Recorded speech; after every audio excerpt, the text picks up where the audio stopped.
Hello everyone, welcome to another exciting episode of Dayspring Discussions. I'm your host, Sean McGahee, and this is a show where we talk about movies, TV, sci-fi, fantasy, comic books. If you geek out about it, we're going to talk about it. You can listen to Dayspring Discussions on iTunes, YouTube, Podomatic, and Patreon, and contact Dayspring Discussions on the Facebook group, Twitter account, and dayspringdiscussions@gmail.com. Well, happy Tuesday, everyone. Hope you all are getting your week started off right. I am here on this sunny day in Austin, Texas, and it's the middle of the afternoon. Usually I like to record a little earlier, but I was waiting for the Birds of Prey trailer to drop, so I went out, ran some errands, got my workout in, did all my stuff kind of early on. When I came home, the trailer was up, so I decided, you know what, it's time to do it. So here I am. Got a lot of more stuff to talk about. Obviously, I want to talk about Sony and Spider-Man and Disney and all that, as well as the trailer for The Kingsman that came out, I think it was a day or two ago. So really, let's just jump right into it. Now, before I do, though, I want to remind you, this weekend, New York Comic Con's coming up. Usually we get a couple little tasty morsels with that. Not as big as, say, San Diego, but definitely the second highest, I believe, in the world. So probably going to get some good stuff there. Also, of course, Joker's coming out on Friday. I just bought my tickets. I'm going to go see it Saturday night. I would go see it Friday night, but apparently my wife's bunko is more important than a film that we both really want to see. So go figure. We're going to go on Saturday night to go see it. I'm not sure if I'll do any kind of like special review of it, but I'll definitely be talking about it on next week's episode at the very least. So you guys, I know you're going to go check it out this weekend. Fire back on the social media groups and Gmail account. Let me know what you think about it. Okay, so with that in mind, let's just jump right into it, guys. Staying with the DC, of course. Birds of Prey. New trailer just dropped probably about an hour or two ago, I think is what it was. So this film's coming out in February 7th to be exact. It's directed by Cathy Yan, who I'm not familiar with. When you go on IMDb and look at her, the only feature film she's directed is a film called Dead Pigs. It's got Zazie Beetz in it and some other people. Not familiar with it at all. Came out last year. Okay. And now she's directing a feature film for Warner Brothers and DC. Birds of Prey and the Fantabulous Emancipation of One Harley Quinn. So I've been curious about this film because we haven't really heard a lot about it. You know, we've seen the occasional picture. There are some posters that came out a couple days ago. I posted them online. And usually when that stuff starts to come out, you know there's a trailer. So this is our first trailer we've really gotten for it. There was a little short that came out, I think a month or two ago, but it wasn't a full-length trailer. And my hesitation and fear about this film is when you say you're making a Birds of Prey film, great, Birds of Prey. That means you got Huntress, you got Black Canary, you got Oracle, the former Batgirl in there. I can see that. That can be a really cool film, especially in, you know, this progressive age where studios are trying to get more females to watch these films, so they have more female-centered characters like Captain Marvel, Wonder Woman, etc. Even Star Wars, you know, has some more female leads, and it's a business decision as well as a story decision, and I totally get that. So Birds of Prey, great. That could be cool. But then they tell me it's going to be a subtitle with the Fantabulous Emancipation of One Harley Quinn. Now I start to worry, okay? Anyone who's listened to me for a long time, or anyone who knows me, knows I'm kind of a very straight and narrow guy, I guess you would say. And by that I mean my superheroes I like are Superman, Captain America, and Cyclops of the X-Men. Now, Superman and Captain America, they are very straight and narrow guys. Cyclops, if you read X-Men lately, you know he's not that straight and narrow these days. But I also love Daredevil, and again, he's kind of the guy that walks that line too. But I'm not, you know, a huge fan of the Batman or Iron Man or Wolverine. I like the characters, but they're not my cup of tea. I like the characters who rise above. The ones who always do the right thing, because that's always the hardest thing to do. And in our geek cultures, there is a gravitation towards the characters of Joker and Harley Quinn. And I don't fucking get it. These are bad people and bad characters. Characters that you don't want to look up to or be like, okay? The Joker alone. to step aside the film for a little while, okay? This is a guy who is a maniac, who enjoys killing people. He's a psychopath. What's there to like about him? His relationship with Batman, I can kind of get, Batman's obsession with him and how he toes the line of chaos. And that whole revelation and relationship with that, I get it. But him as a character, okay, Heath Ledger did a great job of showing in The Dark Knight he's just a guy who wants to watch the world burn, which is a great character to watch. I get it, but he's also a psychopath. Harley Quinn's even worse. Harley Quinn is a funny side character in Batman the Animated Series, okay? But she was also a respected doctor who got manipulated by the Joker, threw her life away, lets him physically and verbally abuse her, okay? And people were like, oh, I want to be like Joker and Harley Quinn. What? What? Are you fucking kidding me? They are the worst couple to try to mimic, okay? Oh my god, they're... Ugh. Oh. Okay, I gotta step back for a sec and just take a breather. Woosah. Woosah. Okay, I'm trying to calm down. Give me a minute. Okay. You tell me Harley Quinn's going to be in a Birds of Prey film. That's fine, I think she's the type of character that would fit really well in a Birds of Prey film. Totally get it. You tell me she's going to be the lead of a Birds of Prey film. That's a problem because... From this trailer, from what I got, is of course she leaves Joker, she wants to emancipate herself, and she finds Black Mask, played by Ewan McGregor, and he again tries to control a little bit, which she's not having it. You have her working with the Birds of Prey, with Huntress, with Black Canary, with Renee Montoya even, and this is a great cast too. Also guys, I forgot to mention, this cast is really good. Margot Robbie, I love Margot Robbie as an actress. I think she's really great. Seems like she's a pretty savvy business person as well, with her production company and all the things that she wants to do. Mary Elizabeth Winstead, great. Ewan McGregor, can't go wrong with Obi-Wan. Rosie Perez, great. Jurnee Smollett-Bell, Friday Night Lights alumni, so I'm going to be on board with whatever she does. That's great. Great cast, director, okay, but... to take this character and put her at the forefront, where it looks like the trailer, it's all about, being independent from a man. I get it. She's trying to be independent from the Joker. She's trying to be independent from Black Mask. Have her gals with her, so to speak. I get it. I support the idea of this. But the type of character she is, I have a problem with that. Because that's what she's always been. In the movies... This movie in particular, she tried to break away. So I guess I have to have a little faith in that message, that they're trying to get her out of the image she has been, which I don't like, of being that, person who was manipulated by the Joker and abused by the Joker and just takes it. Maybe this film's going to put her in a different direction from the trailers possibly, but also it's going to take in the direction of working with the good guys. It's kind of like the Suicide Squad movie that Margot Robbie was in, okay? Where, the whole time the director and the studio and everyone's saying this is about the bad guys. These are all the bad guys. And all I see the whole film are just people who are just trying to be good.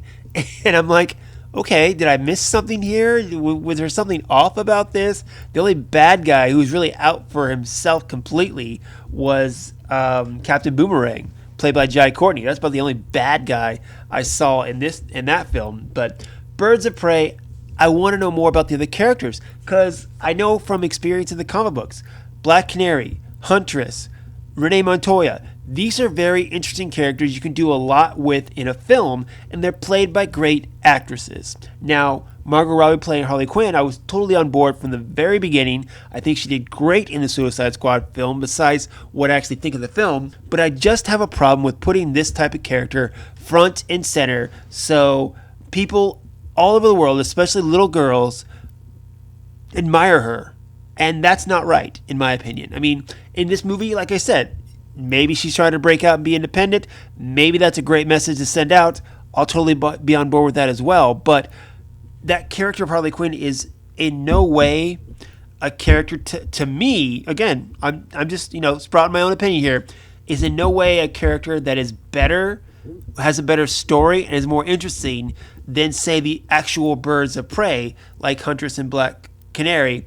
You saw that little part there where she was singing, and you saw the martini glass start to shake, which I think is a little tease to her sonic blast, which hopefully we'll get to see at some point in this film. But anyway, needless to say, in this trailer, I was unimpressed.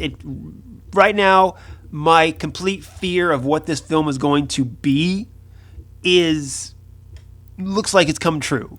I don't want it to. I want to believe it. Because, guys, I always say this. I don't want a film to be bad. I didn't want to, hate on Venom. I walked into that film hoping that I was going to get a great film. And I walked out thinking that film was a big piece of turd dog.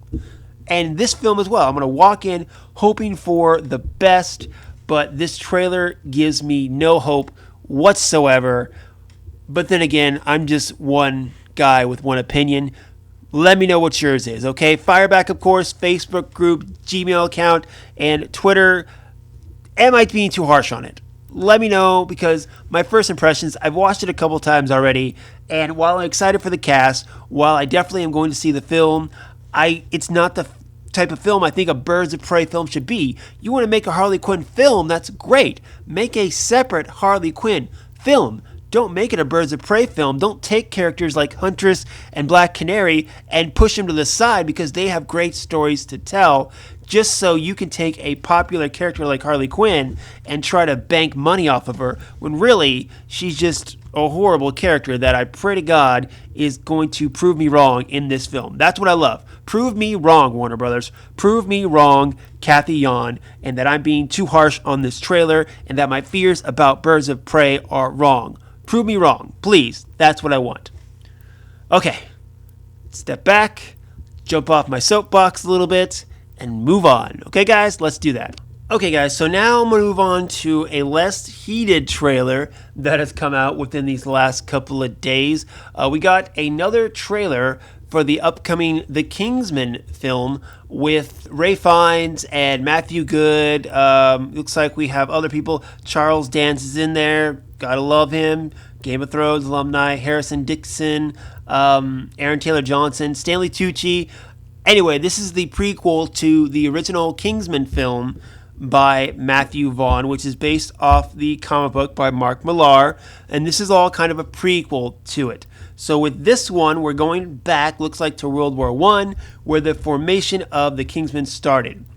On IMDb, you got the description, quote, "As a collection of history's worst tyrants and criminal masterminds gather to plot a war to wipe out millions, one man must race against time to stop them." And in this trailer, we kind of get the same thing as we got in the first Kingsman film, which was you have kind of the seasoned veterans, and he goes and he trains a younger person. Conrad's his character's name. And, they're teaming up to take on the bad guys. Looks like they're taking on Rasputin is what the guy looks like to me. I might be wrong, but it looks like Rasputin to me. Along with them, they also have Gemma Arterton, who plays Polly. And then, I can never pronounce his name right, so I'm just going to try it, and it's going to be horrible, so get ready. Djamon Hounsou.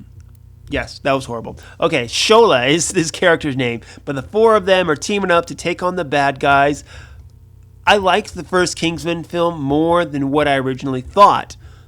Really enjoyed it. The second one, not so much. So going back and doing a little prequel, not only, are you bringing back Matthew Vaughn to direct, who didn't direct Kingsman Golden Circle, you're taking it back to a period piece of true origin, so to speak. And, prequels sometimes can have a little bit of stigma to them. Star Wars, obviously.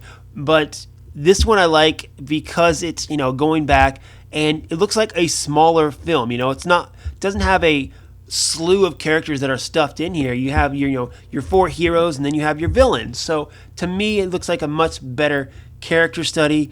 And with this as well, Matthew Vaughn has brought back one of the writers that he's worked with for a long time, Jane Goldman. Now, Goldman has worked with him on Kick-Ass, the original Kingsman, going back to Stardust even, which if you haven't seen Stardust, guys, that's a great movie. You need to check that one out. So this one gives me more faith in the fact that it is Matthew Vaughn going back. It is a nice period piece. We are, Sunny and all that, and going back instead, which another thing about Golden Circle, I get, that the Colin Firth character is popular, but to bring him back in the way they did in Golden Circle, I think was horrible.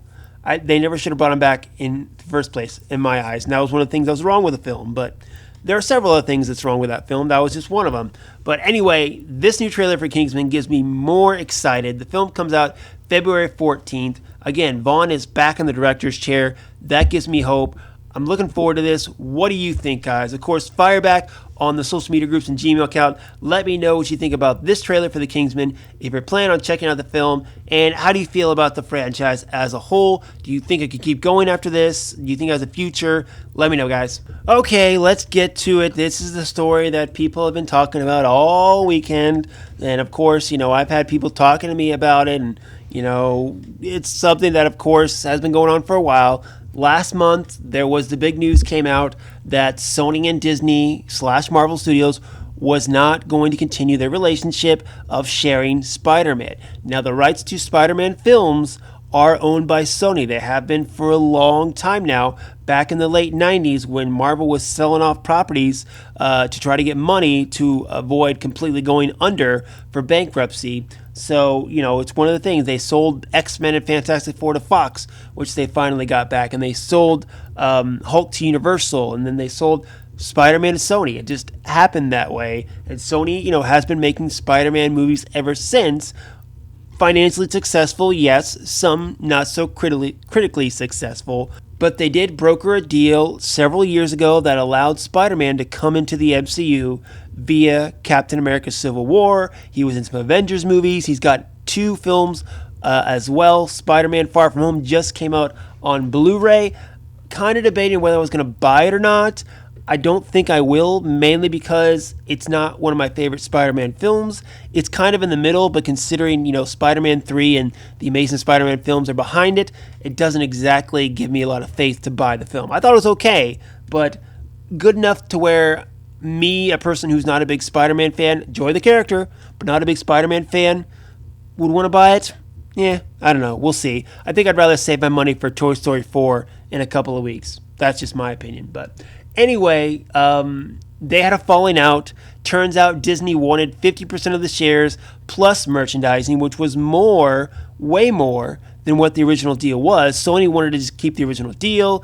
Disney said, no, you guys are doing good things because of us, so we want more. They wanted to share the production cost of it, yes, but then that means they take more money in. And Sony, who, Spider-Man is their biggest character, biggest money maker. It's like, Batman to Warner Brothers, okay? You got to protect that property because he makes so much money for him.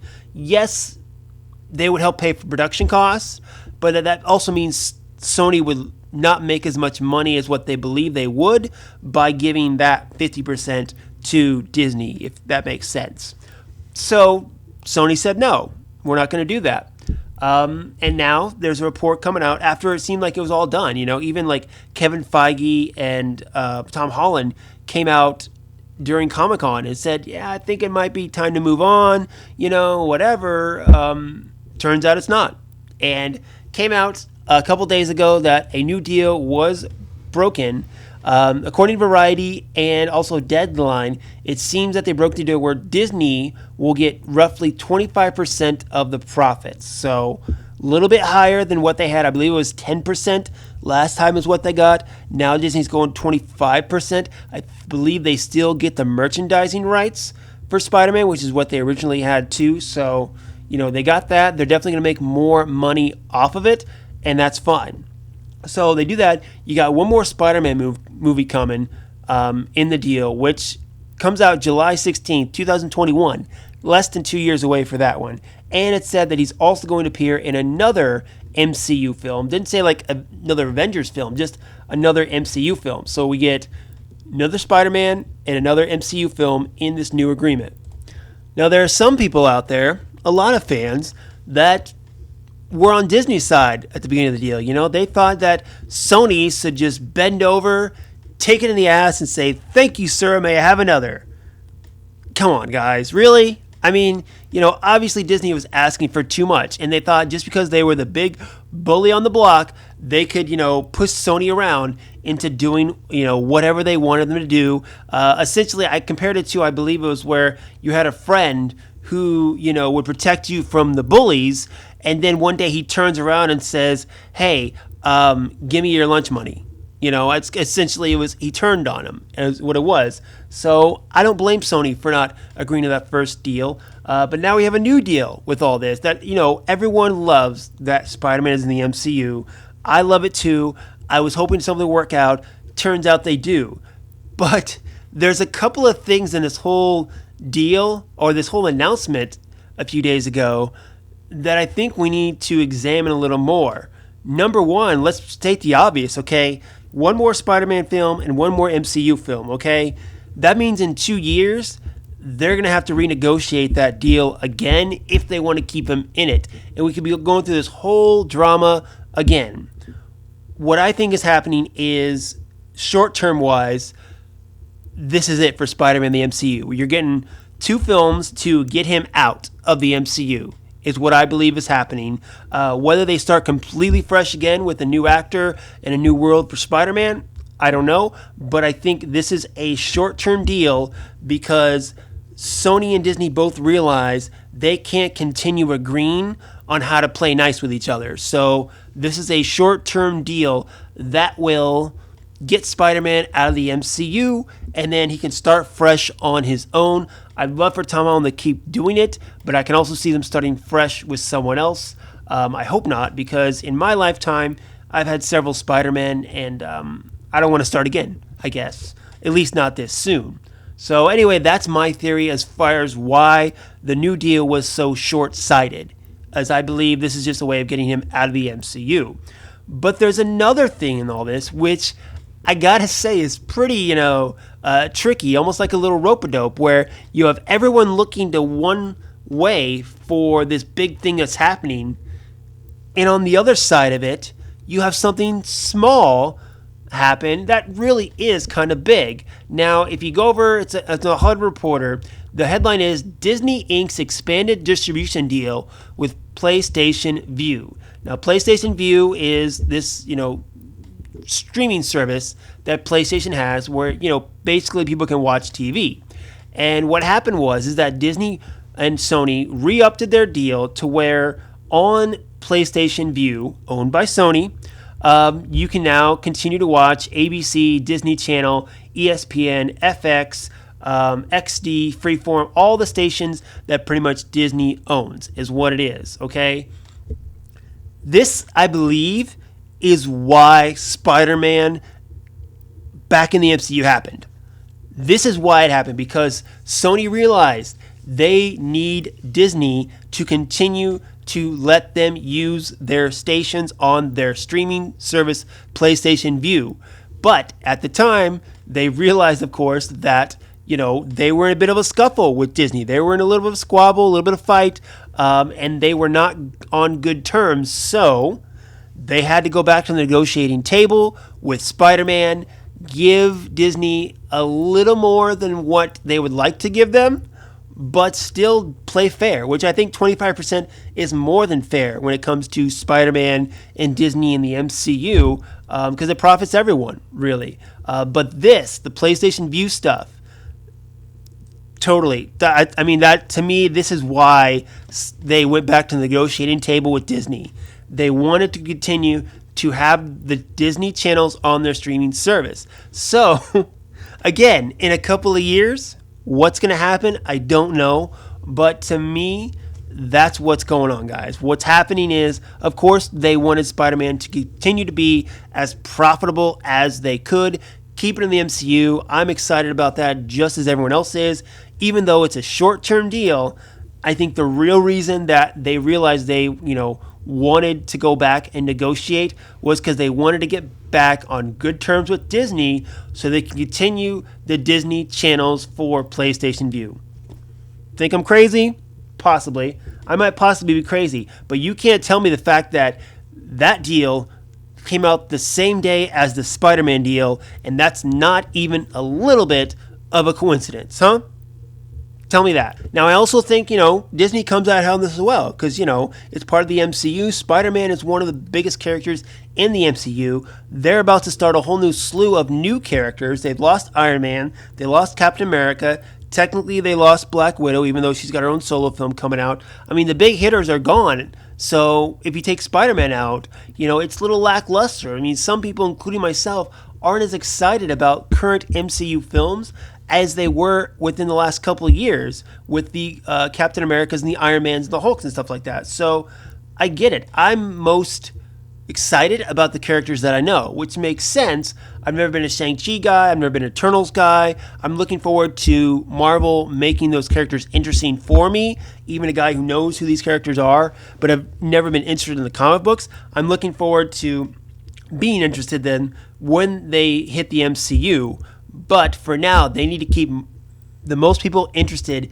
in the MCU while they build these new characters. And that means having as many familiar characters like Doctor Strange, Thor, and Spider-Man, all coming out in the same year, by the way. I mean, the Doctor Strange film, Thor, Love and Thunder, Spider-Man 3, and then I think, what's the other one that's coming out the same year? Shang-Chi. They're all coming out 2021.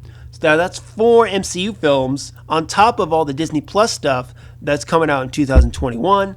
Maybe a little overload. I think that's a conversation I'd rather save for another day. But, it's a deal that profits everyone in some way. Let me know what your thoughts, and let's discuss it, guys. All right, well, that is it for me today. Of course, fire back on any of the topics. I felt like I got a little heated on Spider-Man and Birds of Prey, and then Kingsman was kind of slid in the middle there. I, like a lot of people, want to see things done in the way I think I will most enjoy them. And when I don't see that happening, I get a little heated. But I like to think of myself as level-headed enough to walk into a movie theater and try to give it a chance. Beyond that, I make no apologies for what I do after I see your movie that I was thinking was going to suck, but hoping it was going to be good. I'm sorry. Okay, that's it, guys. Go out, enjoy your week. Like I said, Comic-Con is this weekend, so hopefully we get some good news for that. Joker's coming out, and I'll be back hopefully on Thursday. I'm hoping. I can't guarantee it, but I'm hoping to be back on Thursday with another show. We'll see. If not, I will definitely share my thoughts on Joker on next week's show. But that's it, guys. Go out, live your best lives, and until next time, may the Force be with us all.